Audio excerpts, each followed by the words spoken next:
C'est la rentrée universitaire, c'est aussi la rentrée du trait d'union. Vous entendez ces bruits étranges? Des chiens, le grand coq, des oiseaux exotiques. Que nenni, ce sont les chants mélodieux des gibbons. Les gibbons, ce sont des singes qui vivent en Thaïlande.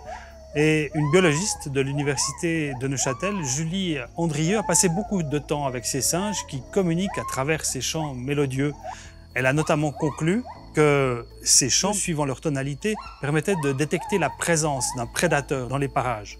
Avec les grands singes, les gibbons sont les plus proches parents de l'homme. Ses capacités de codage, donc de transmettre une information, d'inférence, donc ce que l'on peut en comprendre, et d'alternance de signaux, donc sans se couper la parole afin d'extraire le maximum d'informations, ce sont des mécanismes qui sont analogues à une conversation entre deux personnes. Bienvenue dans le monde magique et merveilleux des QR codes. Pourquoi je dis ça? D'une part, vous trouverez des QR codes dans le dernier numéro de l'Uni-News consacré à l'innovation dans l'enseignement. Vous pouvez scanner le QR code et regarder une vidéo en lien avec un article. Des QR codes, vous en trouverez également désormais à l'entrée de chaque salle de conférence et de cours de l'université de Neuchâtel. Dans un but de prévention et de récolte des données, vous pouvez scanner le QR code et vous serez averti en cas de besoin. Cela fait partie des mesures de sécurité mises en place à l'université de Neuchâtel, comme le port du masque obligatoire dans les couloirs et dans les salles de cours en cas d'affluence.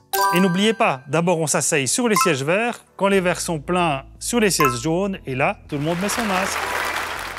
Le virus, le pouvoir et le sens, c'est le titre de cet ouvrage écrit conjointement par Christian Gazarian, professeur à l'Institut d'ethnologie, avec un autre ethnologue chercheur au CNRS, Olivier Gaborio. Ensemble, ils ont documenté pendant le confinement, de mars à juin de cette année, des données, des pratiques liées à cette étrange période que nous avons toutes et tous vécue. Un bon outil de départ pour réfléchir à l'impact de cette crise sanitaire sur nos modes de vie, une crise sanitaire qui, pour l'instant en tout cas, ne semble pas prête de nous lâcher. Et on termine en douceur avec l'exposition Choc, Suchard fait sa pub, une exposition du Musée d'art et d'histoire de Neuchâtel et un ouvrage collectif réalisé sous la direction de Chantal Lafonton-Valoton, chargée de cours à l'université de Neuchâtel. Un ouvrage qui retrace la stratégie publicitaire de la marque depuis le 19e siècle. D'ailleurs, vous saviez qu'il y avait un ours dans le logo de Toblerone? Voilà, c'est tout pour cette fois, mais il y a encore plein de choses à découvrir en texte et en images, et c'est en cliquant ici dessous.